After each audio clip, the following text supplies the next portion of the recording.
This time on Landmarks, we check out the trendiest hotel in Singapore. We view the ever-changing, stark beauty of a red heart. Check out the public spectacle of ancient Rome. And visit Britain's seat of power. But first,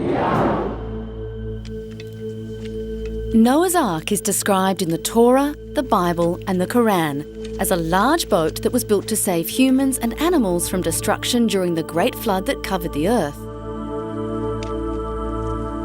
Its power as a religious artefact and symbol has brought about renewed efforts to find its resting place. A group of Russians has just returned from an expedition to Mount Ararat, reviving their quest to find Noah's Ark. Expedition leaders say they plan to continue their trips in the coming years and hope to find scientific proof that the Ark exists or does not exist in this region of present-day Turkey.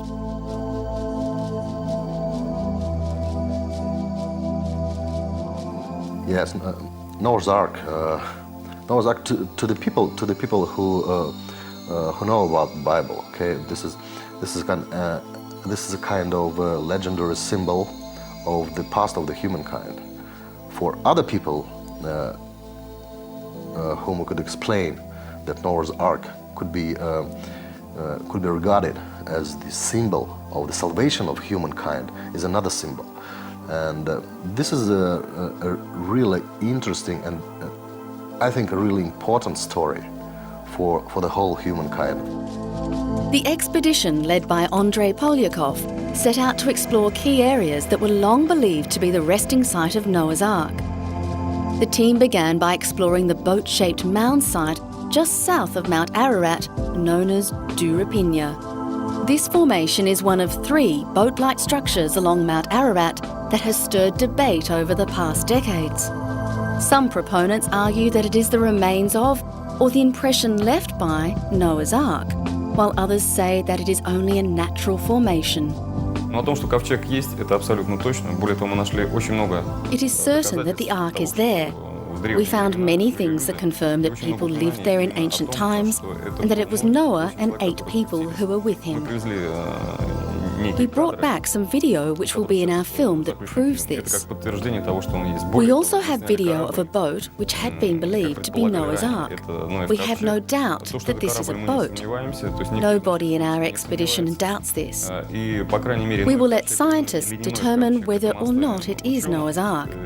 But this is absolutely some type of ancient boat, and this proves that the craft of boat building has existed for thousands of years. They are not the first expedition to the region, but the most recent. During the Cold War, the region was closed because it was right on the border between the Soviet Union and NATO member Turkey. It remains a politically sensitive area today, with the Kurdish population living along the border with Armenia and Iran, and for this reason, access is limited. Polyakov and his team were granted a rare chance for their 6-day mission and depended on the knowledge and hospitality of the locals. As far as I understood, the locals seem to divide people into 2 categories. They don't show everyone what is there. In order for them to show you, you have to have a key to their hearts. And I think this is what made our expedition successful. We were able to communicate with the locals well. They were wary of us at first and didn't show us anything at the beginning. There were times when we arrived at a location and we knew what we wanted to film there, and we were standing practically 5 meters from the object, but they would tell us that there wasn't anything there. So we would leave, we would talk with them and explain some things to them, and then we would return after 2 days to that same location, and they would show us immediately what was only 5 meters away, and we would see it. The expedition hopes to extensively explore Mount Ararat in the coming years with an international team of scientists and researchers. But if indeed they do find Noah's Ark, they hope that the historic artefact can remain at Mount Ararat, explored, discovered, but undisturbed by commercial ventures. Coming up, Singapore's Fish Hotel.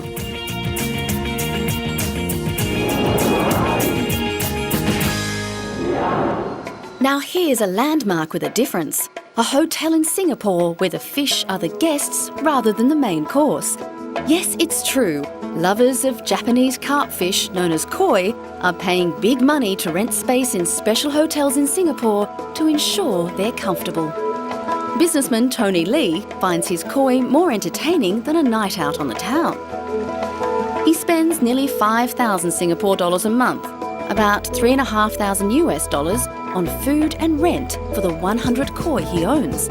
They are living the good life in total pampered comfort at the Nippon Koi Hotel because Lee's own pond is not big enough to keep them all together. You'll find that you don't waste a lot of money on the nightclubs or the karaoke, that you spend all the unnecessary money away. So when you have a koi fish, when you're free, you just came down here and have a good look with them.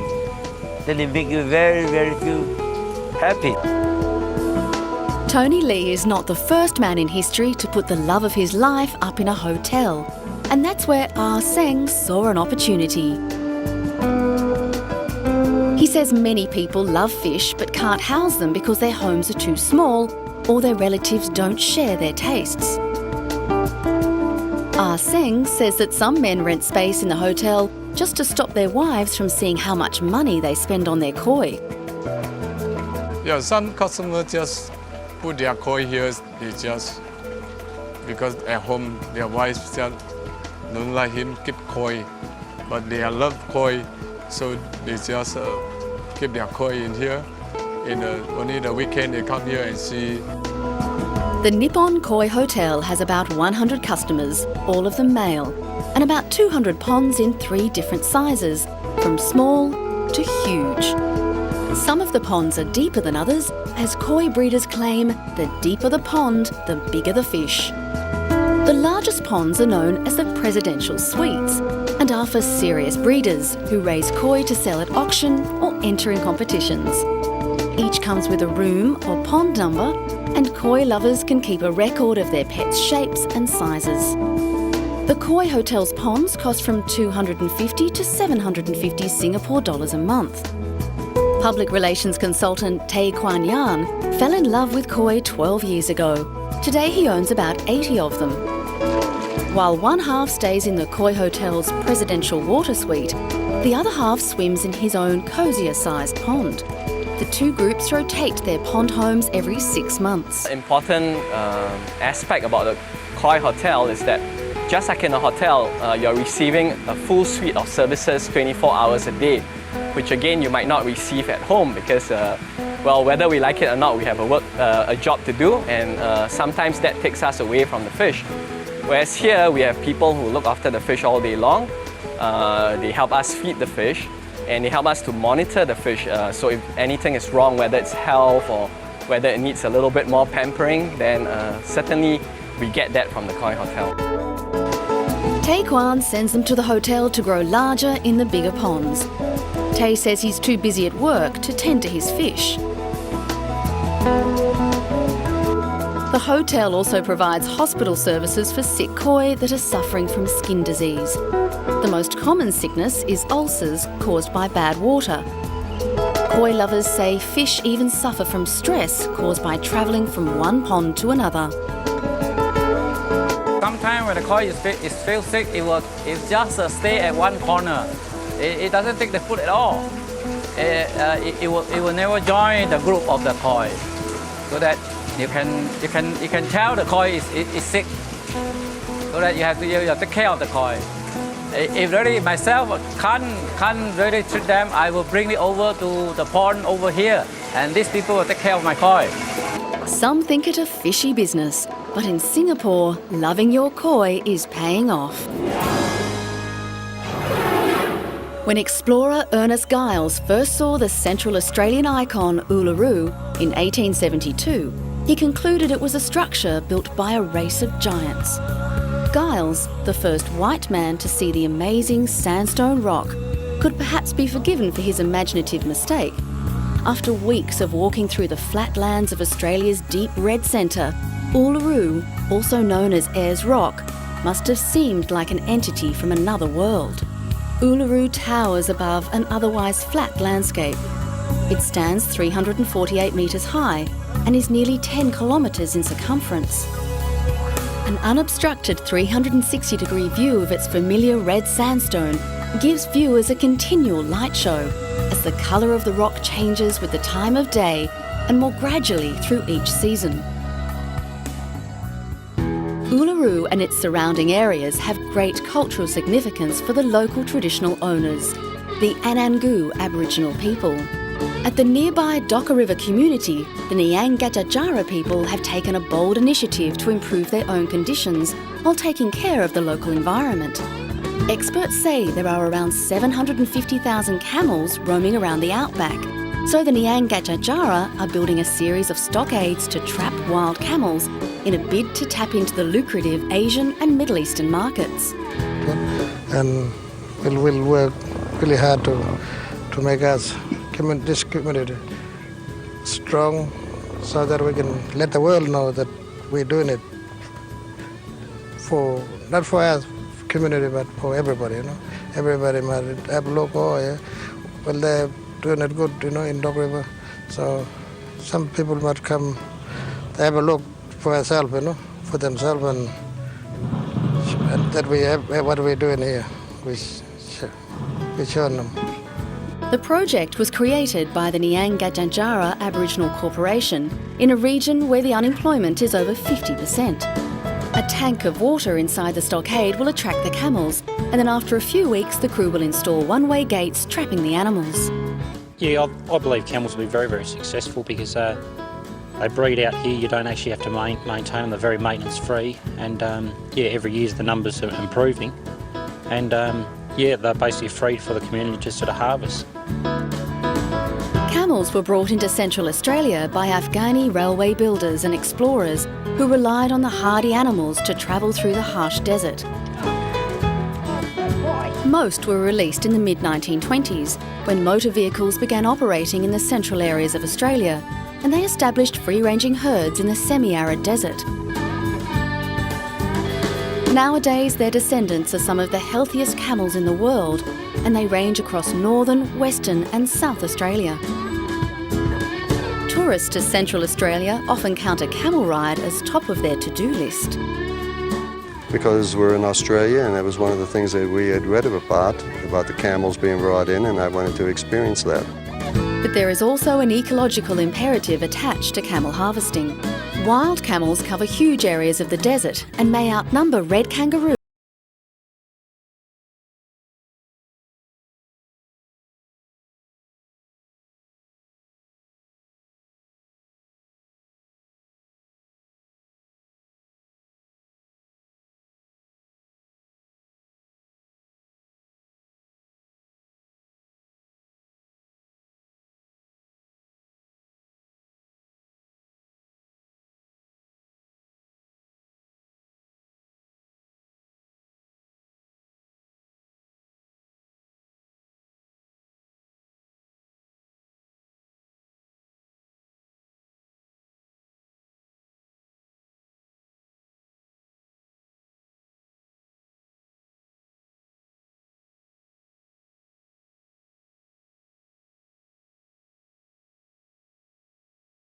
Reducing the local camel population and also promoting the local economy.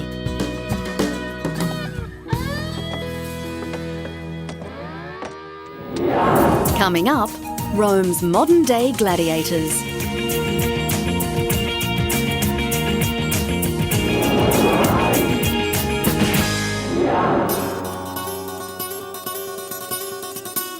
The Colosseum in Rome has been the site of many fierce battles.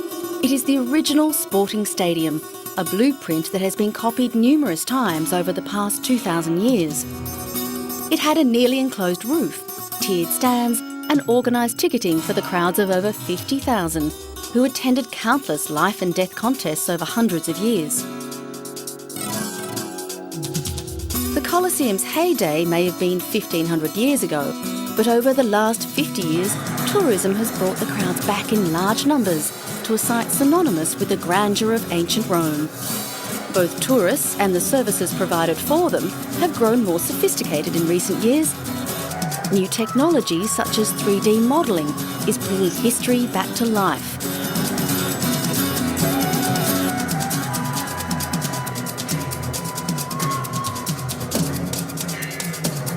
But not all aspects of tourist versions of history are fitting into this new world. Roman authorities fear unregulated gladiators are giving the whole country a bad name, so they banned them from working near the Colosseum. As you'd expect, the gladiators didn't take their fate quietly. They blew whistles and demanded the right to work outside the Colosseum. These days, the 21st century gladiators hang around outside the Colosseum and pose for tourists who wish to be photographed with them.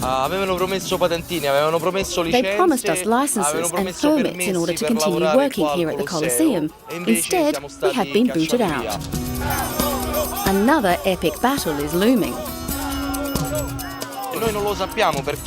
We don't know why we have been booted out, because they said we damaged the image of the Colosseum. Although a number of tourists have complained about exorbitant prices and shabby uniforms, some believe they are a fun addition to the ancient Roman monument. I think they add value, fun to visiting the Colosseum. Well, we just took our picture with them, so we like them. So yeah, I think they do. I think the Colosseum,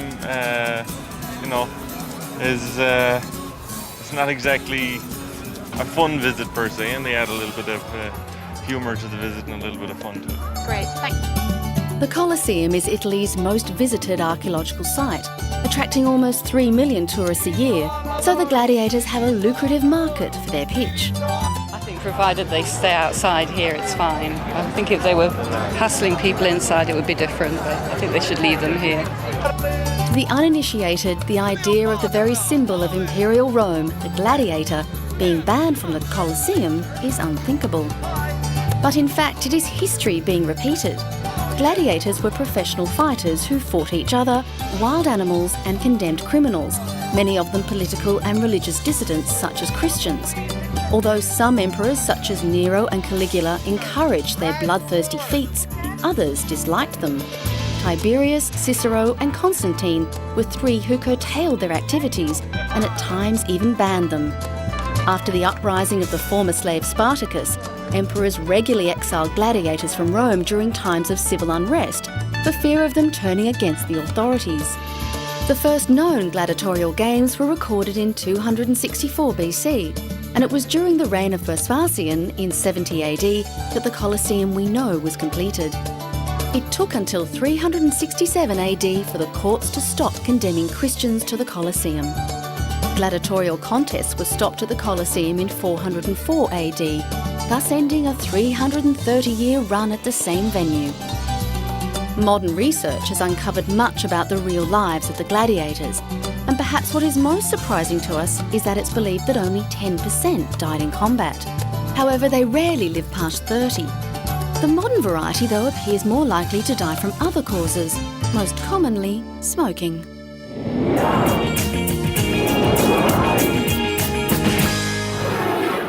London is a city where history is always close to the surface. Its architectural landmarks are a reminder that the most significant sites do not always have to be monumental in size. This story is about one such building. Number 10 Downing Street. Behind the quiet facade of this famous black door lie many secrets.